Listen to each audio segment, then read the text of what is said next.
excited to be here today to talk a little bit about newborn screening and its connection to the rare disease community. And so I'm going to talk a little bit about just what newborn screening is, give a little bit of background for those for who this is a little bit new about, but also talk about some of the unique challenges that the rare disease community has when starting to utilize newborn screening as a diagnostic tool. And so to start, just some general facts. Newborn screening reaches each of the 4 million newborns born in the U.S. every year, and approximately 1 in 300 newborns has a condition that can be detected through newborn screening. And newborn screening screens for a variety of genetic and metabolic conditions. A vast majority of them are done through a dry blood spot, which I know Dr. Dietzen will talk more about later. I do want to flag there are 2 non-dry blood spot newborn screens, one through a pulse ox and one through a hearing test. I just always want to make sure I flag those because too often they're not always included in the conversation around newborn screening and are very important within newborn screening. But at the end of the day, the key part about newborn screening, and one of the key parts I want to make sure that we all take away, is that newborn screening facilitates timely life-saving diagnosis to allow for early access to treatment, or timely diagnosis. That is the key part of newborn screening, the fact that you can provide that timely diagnosis to begin treatment as soon as possible and to really make an impact in the lives of children across the country. And so, again, just a little more facts on exactly what is newborn screening. It is a public health program. Too often newborn screening is thought of as just a test in and of itself. It is a public health program that does have follow-up services, an educational component, reaching out to families and making sure they are understanding of what exactly the process is like. Because the tests are typically performed within 24 to 48 hours after birth. And so many families, when the newborn screening test is done, have little to no memory of it because it is in the whirlwind of just having given birth to a child. And so again, that includes the blood, hearing, and pulse ox. If the baby receives positive screen or an out of range result, that's when confirmatory testing is done. And so that is where the follow-up begins. That's where a lot of the education is done. Because it's important to note that that initial screen is not a true diagnosis. It's just a screen.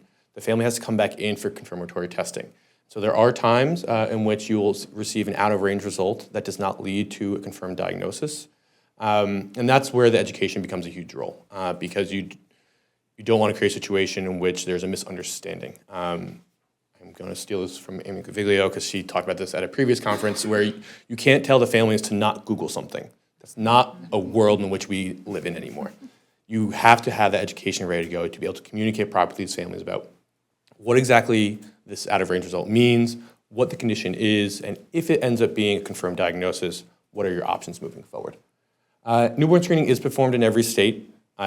We'll talk a lot about the federal aspects of newborn screening today, but newborn screening really is a state-run program. They make the final decisions on which conditions are screened in their states, what educational services they want to use, but the federal government really has a large role in kind of setting some of those standards. And as I said, there are 38 federally recommended core conditions, and I'll talk more about exactly what that is moving forward. But there's great variability in how many conditions are screened for in each state. So currently, every state screens for at least 32 conditions, which is great. In the early 2000s, before some of the initial federal legislation, there was a lot more variability. There is still variability, less, but that variability is not what you want to see because there are times where you'll have neighboring states that have 2 different panels, and so you have situations in which families unknowingly are making a decision about what exactly their newborns can be screened for based on location of their birthing hospital. So then a little bit of more in terms of newborn screening at the federal level. And so these are the main agencies involved with the newborn screening.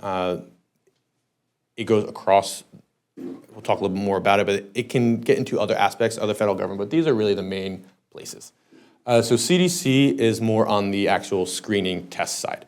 So they work with state labs to work on the actual screen tests themselves to try to decrease that false positive rate that I talked about to ensure the fact that you're not sending families through this process when they have a false positive, and how can you get that rate as low as possible.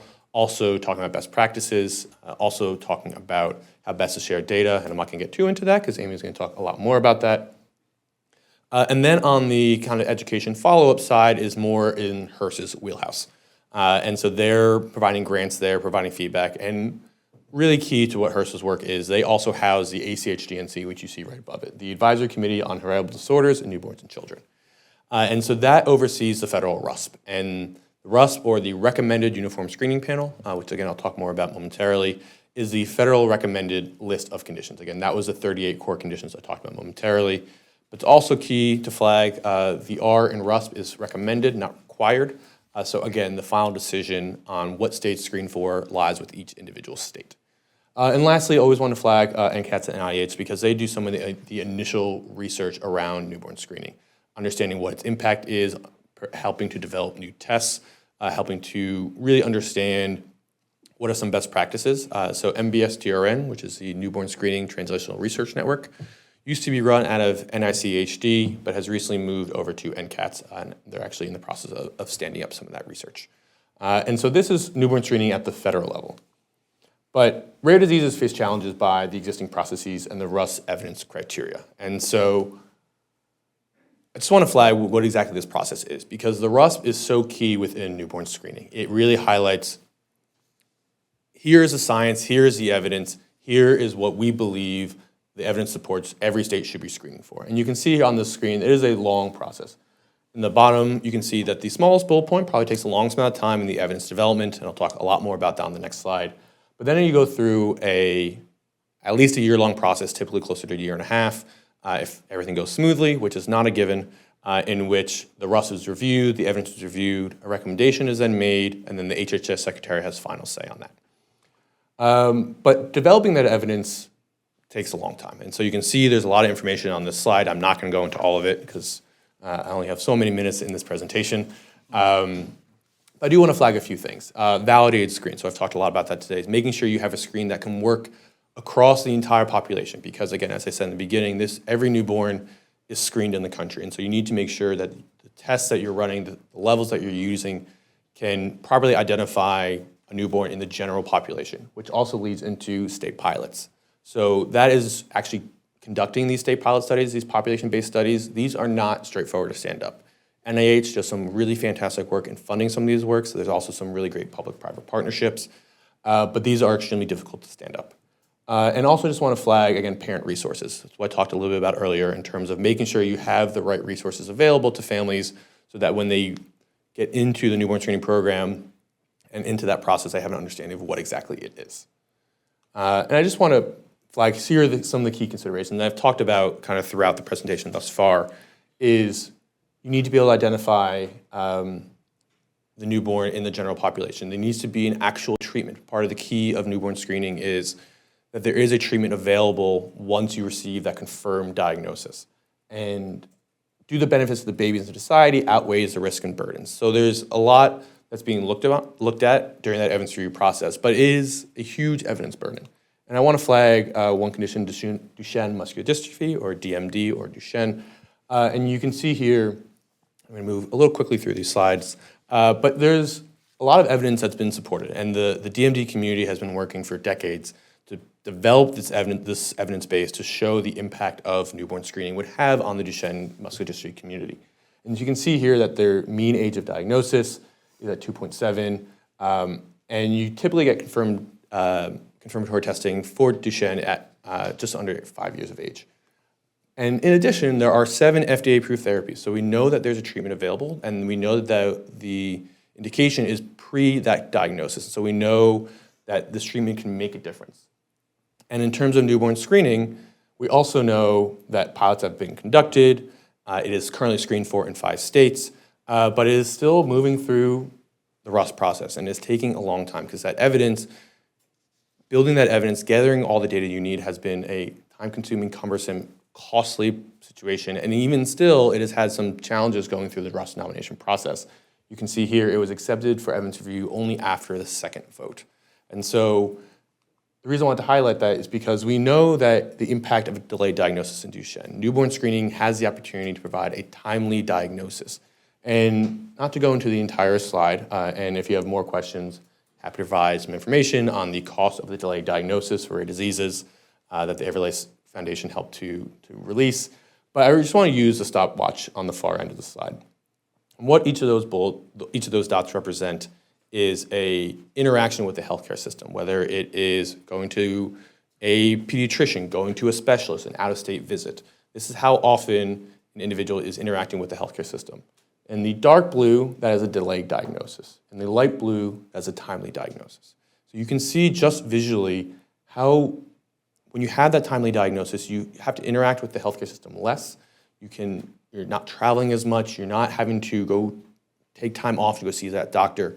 And we know not only does that relieve some stress by having a timely diagnosis, it also saves money. It also allows for the health system to save money in terms of all those various tests, all preventative care. Because during that time when you're receiving that delayed diagnosis, symptoms are coming up, symptoms are being developed. You're starting to have to treat the symptoms individually as opposed to treat the condition as a whole. And so we know that timely diagnosis can play a huge factor within Duchenne and newborn screening overall. And that's really at the core of newborn screening is, again, going back to that first slide, the key aspect of newborn screening is that timely diagnosis facilitates the access to early care. And so if a more common rare disease such as Duchenne that is well organized, has spent a decade building that evidence, and has multiple FDA-approved therapies, it's still climbing an uphill battle. What are even rare communities expected to do? And so I just want to leave you with this last slide. Rare diseases are a key part of newborn screening. So you can see Rust conditions, vast majority of them are rare. In addition, you have non-Rust conditions with approved therapies, also rare. And then you have FDA programs with late-stage development, also rare. So there are a lot of rare diseases who want to utilize newborn screening as a diagnostic option and have the data that supports that work. And however, we're making it harder and harder by moving the goalposts farther and farther away in terms of what is needed and what is required.